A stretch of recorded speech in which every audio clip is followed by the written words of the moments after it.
बांग्लादेश के गृह मंत्रालय के सलाहकार का बड़ा बयान सामने आया है क्योंकि बांग्लादेश में अभी भी हालात सामान्य हो नहीं रहे।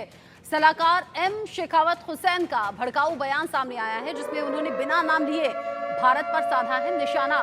सीमा से पीछे हटने के दिन लद गए हैं। उन्होंने कहा कि हमारे लोगों पर सीमा पर हमले होते हैं। एम शेखावत हुसैन का ये बयान उस वक्त आया है जब बांग्लादेश लगातार हिंसा की आग में जल रहा है, सुलग रहा है, हालात सामान्य हो नहीं रहे। ऐसे में बीजेपी को फ्लैग मीटिंग के लिए विवश किया जाता है। ये भी उन्होंने कहा कि बीजेपी पीठ दिखाकर ना भागे।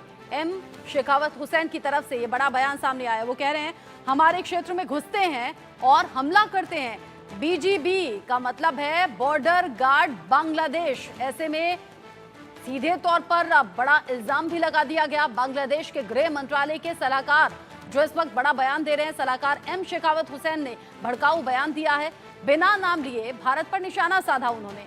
वो कह रहे हैं कि एम शेखावत हुसैन अपने भड़काऊ बयान में बिना नाम लिए भारत पर निशाना साधते हुए एक बयान में कहा कि बॉर्डर गार्ड बांग्लादेश के सीमा से पीछे हटने के दिन लद गए हैं। उन्होंने कहा कि हमारे लोगों पर सीमा पर हमले होते हैं और बीजीबी का फ्लैग मीटिंग के लिए उसे विवश किया जाता है। मैंने बीजीबी को कड़े निर्देश दिए हैं कि वो पीठ दिखाकर ना भागे।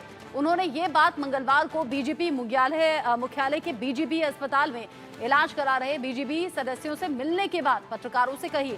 गृह मंत्रालय के सलाहकार ने कहा कि सीमा पर हमारे लोगों पर हमला किया जाता है और बीजीबी को फ्लैग मीटिंग के लिए मजबूर किया जाता है। वो हमारे क्षेत्र में घुसते हैं, हमला करते हैं और फिर फ्लैग मीटिंग के बाद दावा करते हैं कि सब कुछ ठीक है। वो कहते हैं कि मैंने बीजीबी से कहा है कि वो अपनी बात से मुंह ना मोड़ें, बहुत हो गया, अब और नहीं। उन्होंने आगे कहा कि बीजीबी जैसी ताकत को एक राक्षसी ताकत में बदल दिया गया है। न केवल बीजीबी बल्कि पुलिस, आरएबी और असार को भी राक्षस में घातक बना दिया गया है। हालांकि ये निजी ताकतें नहीं है, वो राष्ट्रीय ताकतें हैं। जब तक मैं यहाँ हूँ ये सुनिश्चित करूंगा कि न्याय बरकरार रहे।